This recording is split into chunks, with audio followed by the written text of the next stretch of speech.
আসসালামু আলাইকুম। আজকে আমি চলে আসলাম লাচ্ছা সেমাই কীভাবে আপনারা তৈরি করবেন তা আজকে আমি চলে আসলাম।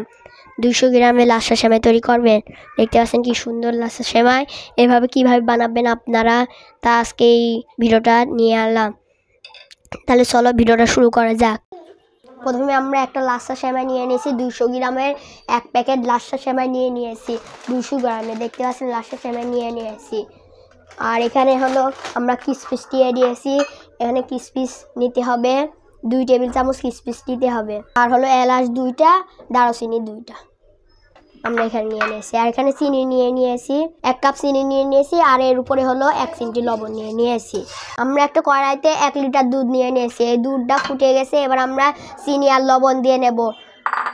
সেগুলো বললাম, সেগুলো দিয়ে নেব। কিশমিশ, এলাচ, দারচিনি দিয়ে নেব সেই বাটির। আর দুধটা ফুটতে থাকছে। এবার আমরা একটা খুন্তির সাহায্যে নেড়ে চেড়ে নেব। আমরা নেড়ে চেড়ে নিতে থাকবো যতক্ষণ না চিনি গলছে আর এই দুধটা ফুটে উঠছে। এই যে দেখতে পাচ্ছেন ফুটে উঠেছে, চিনিও গুলে গেছে। ফুটে ওঠার পর আমরা হলো চুলাটা বন্ধ করে দেব। বন্ধ করার পর আমরা হলো ঠান্ডা করতে দেব। ঠান্ডা করার পর আমরা লাচ্ছা সেমাই দেব। আর যদি গরম অবস্থায় দেন তাহলে লাচ্ছা সেমাইটা গলে যাবে। দুধটা এমন ঠান্ডা হবে যেন আঙুলটা ডুবায় রাখা যায়। আমরা এরকম করে দেখবো আঙুল ডুবানো যাচ্ছে নাকি।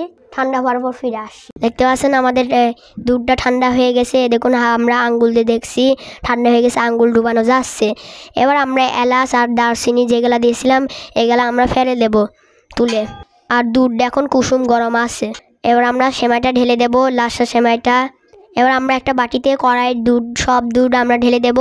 আর 200 গ্রামের লাচ্ছা সেমাইটাও ঢেলে দিয়ে নাড়াতে থাকছি একটা খুন্তির সাহায্যে। আর এই সেমাইটা ঠান্ডা হওয়ার পর আমরা ফিরে আসছি 10 মিনিট পর ফিরে আসছি। ঠান্ডা হয়ে যাওয়ার পর আমরা ঢাকনাটা ঢেকে 10 মিনিট রেখে দিই। 10 মিনিট পর ফিরে আসলাম, ঠান্ডা হয়ে গেছে। দেখতে পাচ্ছেন কি সুন্দর লাচ্ছা সেমাই তৈরি করে ফেললাম। এবার আমরা একটা বাটিতে উঠিয়ে দেখিয়ে দিই। দেখতে পাচ্ছেন কি সুন্দর।